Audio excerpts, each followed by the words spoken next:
ကျွန်တော်တို့ Facebook ကိုကျွန်တော်စဖွင့်လိုက်တာနဲ့ auto play တွေဖြစ်ကုန်တတ်ပါတယ်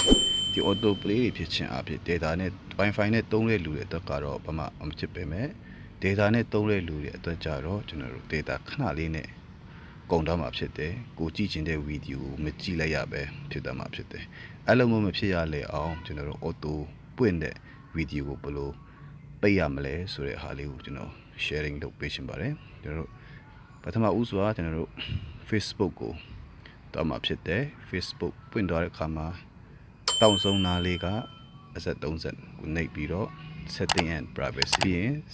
setting ရောက်ပြီဆိုရင်အနေနဲ့အောက်ဆွဲချလိုက်ရင် preferences ဆိုတဲ့နေရာမှာဒီ media ကိုတွေ့မှာဖြစ်တယ် auto play in feed and story ရဲ့အောက်မှာ never ကိုနှိပ်ပေးလိုက်ရင်ကျွန်တော်တို့ auto သွားနေတဲ့ဗီဒီယိုလေးတွေကျွန်တော်တို့ကိုကမနှိပ်ပဲနဲ့သွားတော့မှာမဟုတ်ပါဘူးကိုနှိပ်မှပဲအဲ့ဗီဒီယိုကကြည့်လို့ရတော့မှာဖြစ်ပါတယ်အားလုံးကိုကျေးဇူးတင်ပါတယ်